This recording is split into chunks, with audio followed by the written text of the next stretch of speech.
کون سا غریب ہے جو مسجد ننگے پاؤں جاتا ہو؟ لوگوں نے تو 3 قسم کی چپلیں رکھی ہوئی ہیں، ایک مسجد جانے کی علیحدہ ہے، گھر پہننے کی علیحدہ ہے، شادی بیاہ پہ جانے کی چپل علیحدہ ہے۔ حضرت عمر فاروق رضی اللہ تعالیٰ عنہ نکلے عید کا خطبہ دینے کے لیے، تو بیوی سے کہنے لگے جوتا، اس نے کہا صاحب اتنی دفعہ ٹوٹا ہے اب گانٹھا نہیں جا سکتا، اتنی دفعہ ٹوٹا ہے کہ اب دوبارہ پیمند نہیں لگ سکتے۔ تو حضرت عمر کہنے لگے چل کوئی حرج نہیں، بغیر جوتے کے ننگے پیر ہی چلتے ہیں، کوئی حرج نہیں۔ تو کہنے لگے لوگ کیا کہیں گے؟ فرمایا چپ کر، لوگ جس دن عمر نے یہ دیکھ لیا نا لوگ اس کے بارے میں کیا کہتے ہیں، اس دن عمر عمر نہیں رہے گا۔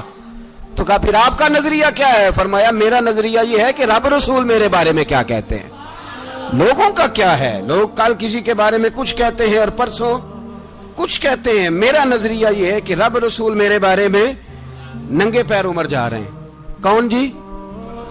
میں بڑا ماڑا۔ اچھا جناب، کیا غربت ہے؟ 10 قسم کے جوڑے لٹکے ہوئے ہیں کمرے میں، اور پہننے کی فرصت نہیں، سویرے کیا پہننا ہے، شام کیا پہننا ہے، 15 سوٹ کٹھے استری ہو کے لانڈری والا بھیج رہا ہے، اور تو غریب ہے، تو بہت بڑا غریب ہے۔ اس لیے کہ غربت پیسوں کی وجہ سے نہیں ہوتی، غربت تو دل کی ہوتی ہے۔ تو واقعی بڑا غریب ہے اور تو غریب ہی رہے گا۔ امیر تو عمر فاروق تھے جو ننگے پاؤں چلے گئے عید کی نماز پڑھانے، تو رستے میں جو ملا کہنے لگا عمر جوتا تو پہن لو۔ فرمایا تمہیں عمر کا جوتا نہ پہننے کا نقص تو نظر آیا ہے، کوئی حرج نہیں، اگر عمر کو کبھی بتانا ہوا تو وہ والا نقص بتانا جو عمر کی سیرت میں پیدا ہو، کردار میں پیدا ہو، وہ والا نقص بتانا، یہ چھوڑو جوتے آتے جاتے رہتے۔ ننگے پاؤں گئے، پاؤں دھوئے، نماز پڑھائی، لوٹ آئے۔ او بھائی یہاں تو ہمارا بناؤ سنگار اترنا، جتنی توجہ کپڑوں کی طرف ہے اتنی توجہ کبھی ہماری علم کی طرف ہوتی نا، جتنا ذوق شوق ہمارا بناؤ سنگار کی جانب ہے، اتنا بناؤ سنگار کبھی ہمارا اخلاقیات کی جانب ہوتا تو معاملات بڑی حد تک سنورے ہوئے ہوتے۔ حضرت سیدنا فاروق اعظم رضی اللہ تعالی اپنی زندگی کو ترتیب دیا، ایک دن بھی خلافت نہیں مانگی اللہ سے۔ حضرت عوف بن مالک اشجعی ایک صحابی ہیں، حضرت عوف بن مالک رضی اللہ تعالیٰ عنہ فرماتے ہیں کہ جناب ابو بکر صدیق کا زمانہ تھا تو میں نے خواب دیکھا، میں نے خواب میں جناب عمر کو دیکھا، اور میں نے دیکھا کہ کوئی کہنے والا کہہ رہا ہے کہ عمر وہ ہے کہ اللہ کے رستے میں کوئی اسے جتنا مرضی برا بھلا کہے یہ پرواہ نہیں کرتا۔ کس کے رستے میں؟ بولے سارے۔ اس کا مطلب ہے اللہ کے رستے میں لوگ برا بھلا بھی، قرآن مجید نے کہا وَلَا يَخَافُونَ لَوْمَةَ لَائِمٍ، کچھ لوگ ایسے ہیں جو برا بھلا کہنے والوں کی پرواہ نہیں کرتے۔ آپ یقین کریں اگر پرواہ شروع ہو جائے نا تو دین کا کام ختم ہو جائے، نہ کوئی تقریر کرے، نہ کوئی تدریس کرے، نہ کوئی پیری مریدی کرے، ختم ہو جائے اگر باتوں کی پرواہ ہو۔ لیکن وہ پرواہ، حضرت عوف بن مالک اشجعی کہتے ہیں میں نے خواب میں دیکھا کہ عمر وہ ہے جو کسی کی پرواہ، اور دوسری بات میں نے یہ دیکھی کہ عمر خلیفہ بنے گا، اور تیسری بات میں نے خواب میں یہ دیکھی کہ عمر شہید بھی کیا جائے گا، عمر شہید بھی ہوگا۔ یہ میں نے 3 باتیں خواب میں دیکھی۔ فرماتے ہیں میں نے آ کے خواب حضرت ابو بکر صدیق کو سنائی، وہ خلیفہ تھے، وہ کہنے لگے ٹھہر جا میں عمر کو بلاتا ہوں، اس کے سامنے دوبارہ سنانا، اس کے سامنے۔ فرماتے ہیں میں نے بلایا حضرت عمر فاروق کو، آ کے بیٹھے، خواب شروع ہوا۔ کہ ایک بات تو میں نے یہ دیکھی کہ آپ ملامت کرنے والے کی پرواہ نہیں کرتے، دوسرا آپ خلیفہ بنے گے۔ جناب عمر کہنے لگے چپ کر، ابو بکر کے سامنے ہی کہہ رہا ہے، چپ کر، خلیفہ کے سامنے ہی کہہ رہا ہے۔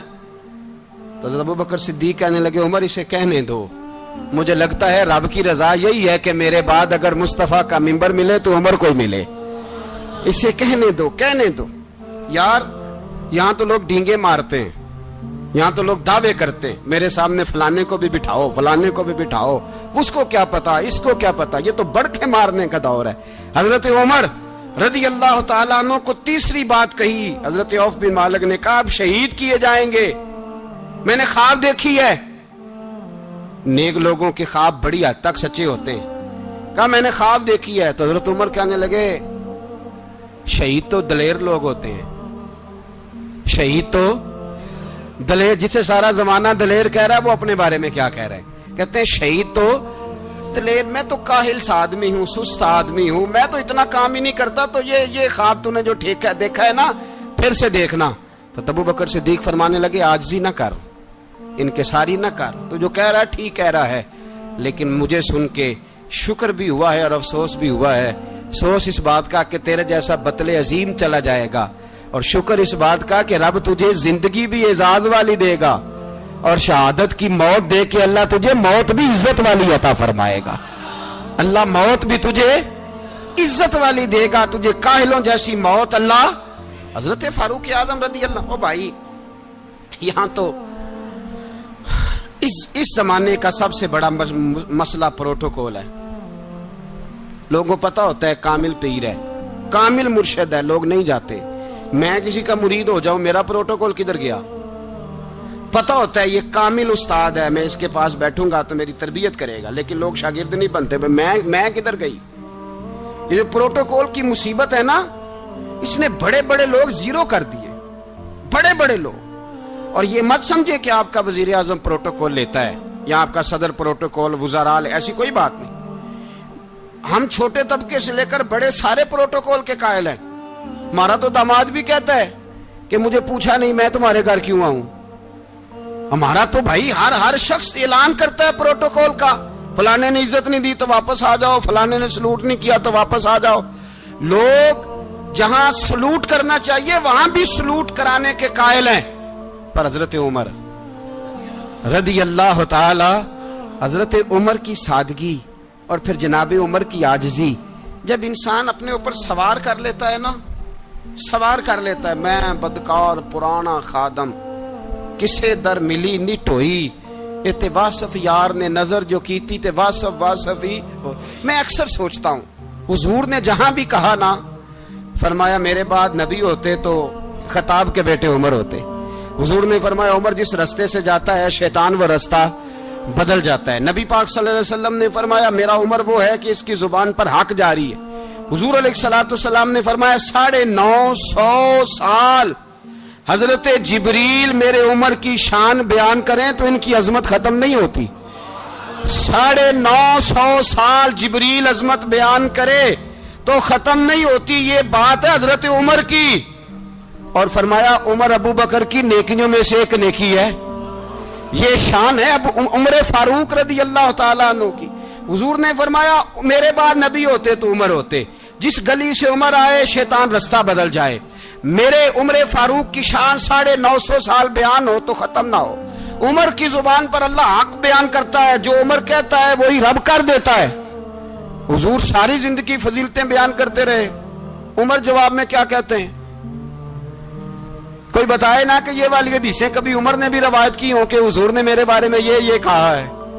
یہ روایتیں وہ روایت نہیں کرتے، ان سے جب لوگ کہتے عمر تیری بڑی بات ہے تو عمر رو پڑتے، کہتے میں تو اونٹ چرانے والے باپ کا بیٹا ہوں، میں تو اونٹ چرانے والے باپ کا بیٹا، اونٹ چرا۔ اس سے آگے عمر گئے ہی نہیں ساری زندگی، اس سے آگے لفظ ہی نہیں ادا کی۔ اور میں تو بھائی اونٹ چرانے والا، میرا باپ تو اونٹ چرایا کرتا تھا، 10 اونٹ تھے، میری ڈیوٹی ہوتی تھی، سنبھالے نہیں جاتے تھے، ابا ڈنڈوں سے مارتا تھا۔ ساری زندگی عمر حج کرنے گئے، ایک خشک تنا کھجور کا عمر فاروق رضی اللہ تعالیٰ عنہ نے اس کو اپنے کلاوے میں لیا، رونے لگے۔ لوگوں نے کہا عمر کیا ہوا؟ فرمانے لگے یہاں میں اونٹ چرایا کرتا تھا، یہاں میں اونٹ چراتا تھا، 10 اونٹ سنبھالے نہیں جاتے تھے۔ دیکھو رسول اللہ کی شان، آج ساری امت چلانے کا طریقہ عطا فرما دیا ہے، ساری نظریے سے پیار۔ یار پیسہ کس کو برا لگتا ہے؟ آپ جس آدمی کی 50 کروڑ کی پراپرٹی ہے اس کو پوچھیں سب سے غریب، آپ کو وہی نظر آئے گا، وہ کہے گا میں ٹائٹ ہوں۔ حالات بڑے، میں کئی باری پوچھے انہوں نے، میں کہتا ترجمہ بھی 10 چھڑوں کی، ہمیں تو سمجھ نہیں آتی، اور ٹائٹ حالات کون سے ہوتے ہیں جی؟ جس آدمی کا کروڑوں میں کاروبار ہے نا، اس کو آپ چھیڑے وہ رونے لگ جائے گا، رونے۔ تو کئی میں نے ایسے دیکھے ہیں کرائے کا مکان ہے، ان سے پوچھے صاحب کیا حال ہے، تو کہتے ہیں جتنی اللہ نے شان والی زندگی ہمیں عطا کی ہے کسی کو نہیں دی ہوئی۔ اس کا مطلب ہے خوشی بھی یہی ہے اور غم بھی یہی ہے، اندر سے خوشی ہے، اندر سے ہی۔ تو نے اگر راضی رہنا ہے تو ادھر سے رہنا ہے، ناراض رہنا ہے تو بس اپنے آپ کو خوش رکھے گا تو ہو جائے گا۔ سارے صحابہ مل کے آئے، کہنے لگے عمر فاروق سے کہنا ہے نبی پاک کے زمانے میں تو ظاہراً غربت تھی، ابو بکر کے دور میں بھی غربت تھی، اب تو بڑا مال ہے، عمر سے سفارش کرو کہ عمر نیا کرتا پہنا کرے۔ ملکوں کے سفیر آتے، عمر وہی پھٹی پرانی چادر اوڑھ کے اور وہی کئی جگہ پہ پیوند لگے سوٹ پہن کے سفیروں کے سامنے بیٹھ جاتا ہے۔ عمر کو مشورہ دو، طے ہو گئی بات۔ سب نے جب مشورہ دے لیا تو سارے کہنے لگے یہ بتاؤ شیر کی مونچھ کو ہاتھ کون لگائے گا؟ کہنا کس نے ہے؟ بندہ بھی تو ڈھونڈو نا۔ نے کہا جناب میرا یہ خیال ہے کہ مولا علی شیر خدا کہیں گے، کیونکہ جس شخص کی عمر کو سب سے زیادہ حیا کرتے دیکھا وہ شیر خدا مولا علی ہے رضی اللہ تعالی علی کہیں گے، اس لیے کہ جناب علی تو کئی دفعہ جب گفتگو کرتے تھے تو حضرت عمر چپ کر جاتے تھے اور فرماتے تھے علی نہ ہوتا تو میں ہلاک ہو جاتا۔ تو کہا علی سے کہو۔ جناب علی شیر خدا کو بلایا، کس کام کے لیے؟ جی اللہ اکبر۔ یہ ذرا اپنے اس دور پہ اس بات کو ذرا کا جناب ان سے کہیں کہ زیادہ نہیں، ایک کرتا نیا پہن لے، سفیر آتے ہیں وزیر آتے ہیں تو ایک کرتا نیا پہن لے۔ حضرت علی کو بلایا، آپ فرمانے لگے کوئی اور بات ہوتی تو میں کہہ دیتا، یہ والی میں نہیں کہہ سکتا، کوئی اور ہوتی تو میں عمر کو کئی دفعہ کہہ دیتا ہوں، جلال میں بھی تو سن، یہ والی میں نہیں کہہ سکتا، میں تمہیں ایک مشورہ دیتا ہوں۔ کہا وہ کیا؟ کہنے لگے سید عائشہ صدیقہ سے کہو، وہ مومنوں کی ماں ہیں، عمر ٹالے گا نہیں۔ اماں جی سے جا کے کہا اماں جی نیا کرتا عمر سے کہیں پہن لیں، وزیر آتے ہیں بڑے بڑے لوگ تو چلو کوئی حرج نہیں۔ اماں جی نے کہا اچھا کوئی بات نہیں میں بلا لیتی ہوں۔ جناب عائشہ نے پیغام بھیجا، جب خادم نے کہا نا مصطفیٰ کے گھر سے پیغام آیا ہے تو 20 لوگ بیٹھے تھے، عمر کانپتے ہوئے اٹھے، کانپتے دوڑے۔ حضرت عائشہ پردے میں تھی تو فرماتی ہیں عمر اتحیات کی حالت میں بیٹھ گئے۔ کہا اماں جی دیر تو نہیں ہو گئی مجھے آنے میں؟ کہا نہیں ٹائم پہ آ گئے ہو۔ کس لیے بلایا تھا؟ کہا عمر دیکھو غربت کے معاملات اور ہوتے ہیں، جب اللہ آسانی دے تو کوئی چیز استعمال کرنا حرام نہیں ہوتی، اگر حرام ہے تو بتاؤ۔ کہا نہیں اماں جی حلال ہی ہے۔ تو فرمایا پھر اتنے سفیر آتے ہیں مشیر آتے ہیں، اب تو مال غنیمت بڑا آتا ہے، ڈھیر لگ جاتے ہیں مسجد میں، تو چل ایک نیا کرتا تم بھی پہن لیا کرو، اور آپ نیا کرتا پہنو گے تو دھاک بیٹھے گی غیروں پر۔ تو صحابہ کا مشورہ ہے کہ آپ نیا لباس پہنے۔ اماں جی کہتی ہے میں نے حکم دیا تو عمر چپ کر گئے، گردن جھک گئی۔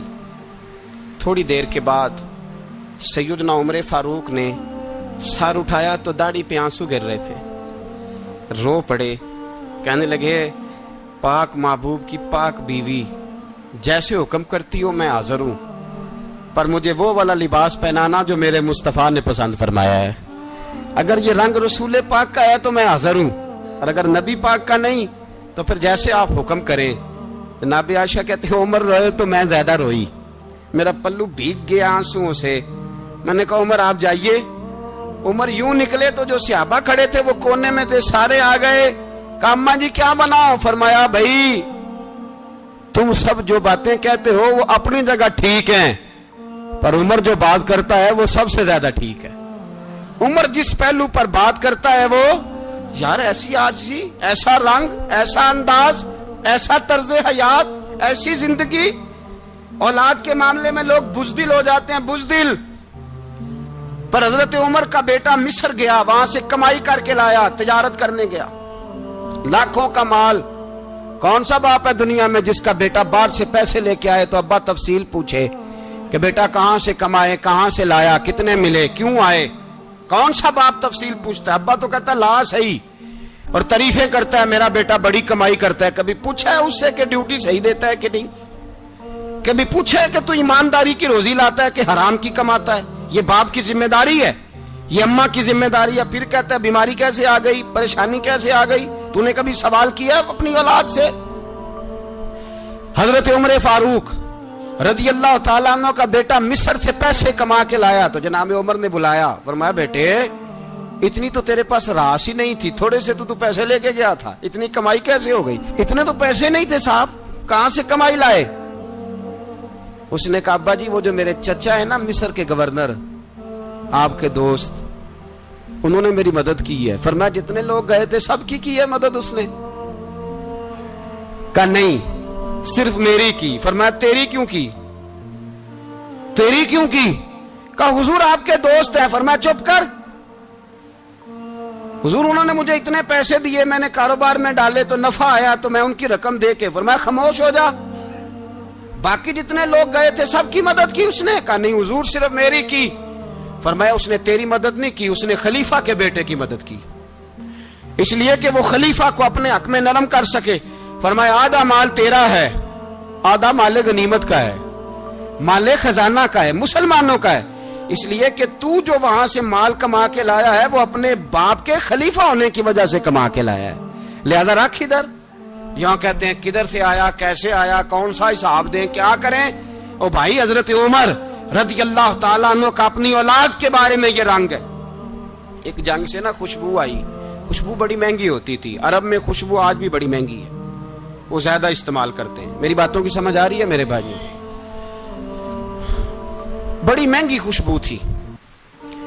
جب وہ خوشبو آئی تو حضرت عمر نے کہا, گھر میں پہلے پہنچی حضرت عمر کے, چونکہ زیادہ عورتیں استعمال کرتی تھی گھر کے اندر خوشبو, مرد بھی لگاتے تھے. حضرت عمر نے اپنی بیوی سے کہا, آپ کی زوجہ جو تھی وہ بڑی خوشبو کو پسند کرتی تھی. حضرت عمر نے اپنی زوجہ سے کہا کہ خوشبو لاؤ, میں نے ایک عورت کی ڈیوٹی لگائی ہے, وہ خوشبو تول کے نا تو حصہ برابر صحابہ میں بانٹ دے گی. تو آپ کی زوجہ کہنے لگی کسی بی بی کی ڈیوٹی لگانے کی کیا ضرورت تھی, میں جو موجود تھی میں بانٹ دیتی ہوں تول کے حصہ برابر. آپ نے فرمایا نہیں تو رہنے دے, اور فلانی بی بی بانٹے گی. کہا حضور میں نے بھی بانٹنی ہے, میرے پہ کچھ حق ہے؟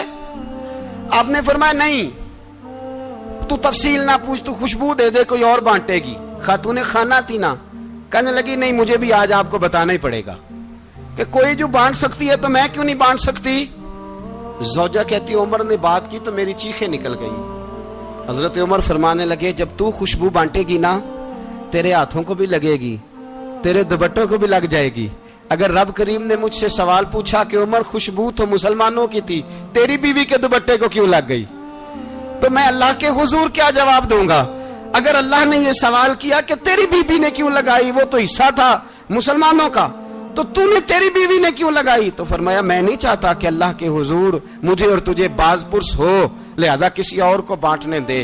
زوجہ روئی اور تڑپ کے کہنے لگی عمر مجھے لگتا ہے صبح قیامت بھی تیری بیوی ہونے کی وجہ سے اللہ مجھے جنت عطا فرما دے گا, تیری زوجہ ہونے کی برکت سے. بھائی یہ معیار رکھا, خدا کی قسم ایسا شخص تاریخ میں دوبارہ نہیں آیا.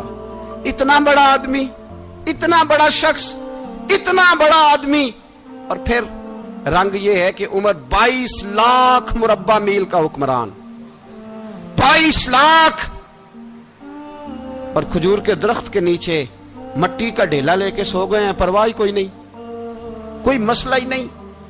2 غلام ساتھ بیٹھے تو ایک روٹی حضرت عمر نے گھر سے منگوائی, تھوڑا سا سرکہ, تو غلام کہنے لگے ہم نے بھی کھانی ہے. فرمایا کوئی حرج نہیں, روٹی کو پیٹ بھر کے کھانا ضروری تو نہیں, 3 حصوں میں بانٹ لیتے.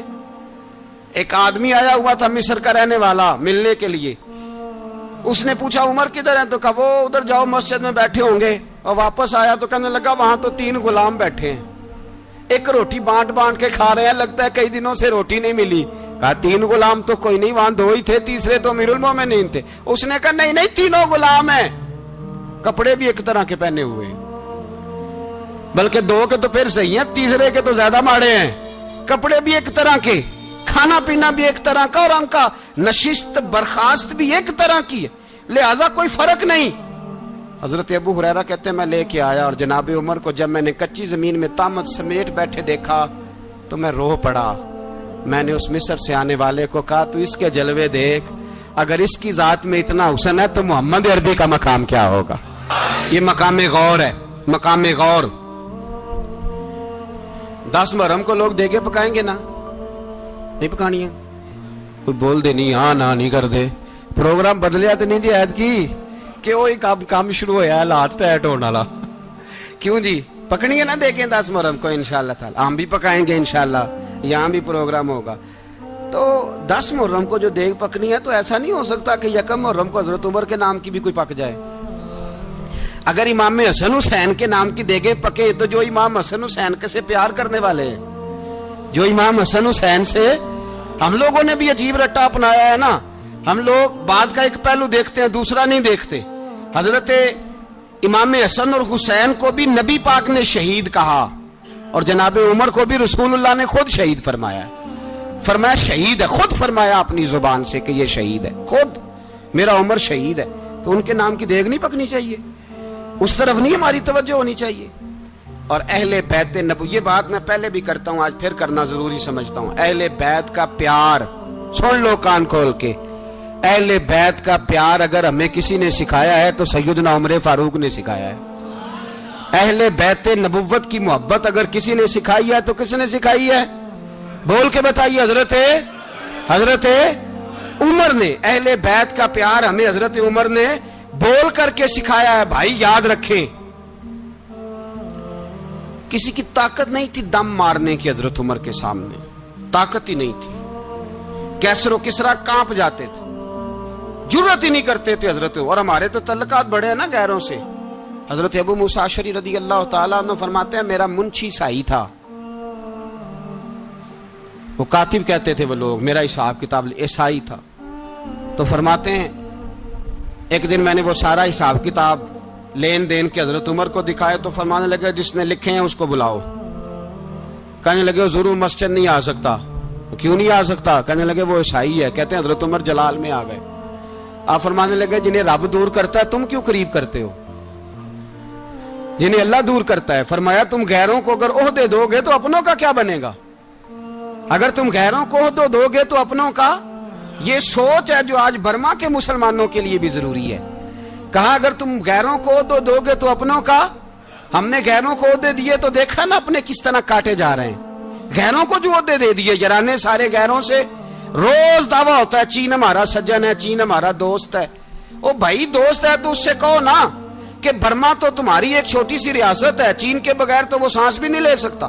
اس کو کہو نا اس حکومت پہ دباؤ ڈالے. لیکن ہم لوگوں نے غیروں کو عہدے دیے تو اپنے پس گئے.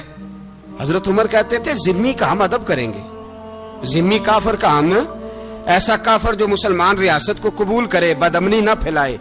ایک آدمی کو آپ نے دیکھا آنکھوں سے نابینا ہے اور بھیک مانگ رہا ہے. تو حضرت عمر کو نظر آ گیا. فرمایا کون ہو؟ اس نے کہا میں یہودی ہوں. فرمایا بھیک کیوں مانگتے ہو؟ کہا جب تک تندرست تھا مسلمانوں کو جزیہ دیتا تھا، بوڑھا ہو گیا ہوں کیا کروں. حضرت عمر نے گھوڑے کی پشت پہ بٹھایا، کافر کو گھوڑے کی پشت پہ بٹھایا اور بٹھا کے مدینے لائے. حضرت علی شیر خدا وزیر خزانہ تھے. فرمایا علی اس کا وظیفہ جاری کرو. کہا یہ کون ہے؟ فرمایا یہ یہودی ہے لیکن یہ ہمیں جزیہ دیتا رہا، بوڑھا ہو گیا بیچارہ، بھیک مانگنے پہ مجبور ہے، ہماری حکومت کے اندر رہتا ہے، اس کا پورا وظیفہ جتنا خرچہ اتنا وظیفہ لگاؤ. حضرت علی کہتے ہیں میں وظیفہ لگا رہا تھا اور وہ میرے نبی کا کلمہ پڑھ رہا تھا، وہ رسول اللہ کا کلمہ پڑھ رہا تھا. یہ مزاج، یہ نہیں کہ کافر. حضرت عمر نے گورنروں کو خط لکھے تھے کہ زبردستی کسی کو مسلمان نہیں کرنا، جہاں ان کی عبادت گاہیں بنی ہو گرانی نہیں، کوئی مندر کوئی گرجا ضائع نہیں کرنا. اسلام سب کو جینے کا موقع دیتا ہے، پر بے ایمانو ظالموں بدذاتوں تمہیں یہ کہتا ہے کہ ہم تمہیں جینے کا موقع دیتے، تم بھی مسلمانوں کو جینے کا موقع دو. یہ جہاں بستے ہیں جہاں رہتے ہیں انہیں وہاں جینے کا موقع دو، انہیں بھی اللہ اکبر کہنے کا موقع دو، انہیں بھی قرآن پڑھنے کا موقع دو، انہیں بھی رسول اللہ پر درود پڑھنے کا موقع دو. ہمارے ملک میں عیسائی اپنی مرضی سے کھلے عام تبلیغ کرتے ہیں. یہاں تو چینل چلائے ہیں عیسائیوں نے. کسی مذہبی جماعت نے کبھی جلوس نکالا ہے کہ عیسائیوں کا چینل بند کرو؟ بولے نکلا ہے کہ نہیں نکلا؟ کتنے ظلم کی بات ہے. ہم جب غیر کو اتنا تحفظ دیتے ہیں، ہم نے دیکھا ہے، مجھے بیسیوں لوگوں نے عید پہ ٹیلی فون کیے کہ عیسائیوں کو قربانی کا گوشت دے لیں، مجبور ہیں جی، دروازے پہ آ گئے ہیں، ہمارے کام کاج کرتے ہیں. بیسیوں لوگ، عام آدمی کے دل میں ان کا اتنا جذبہ ہے.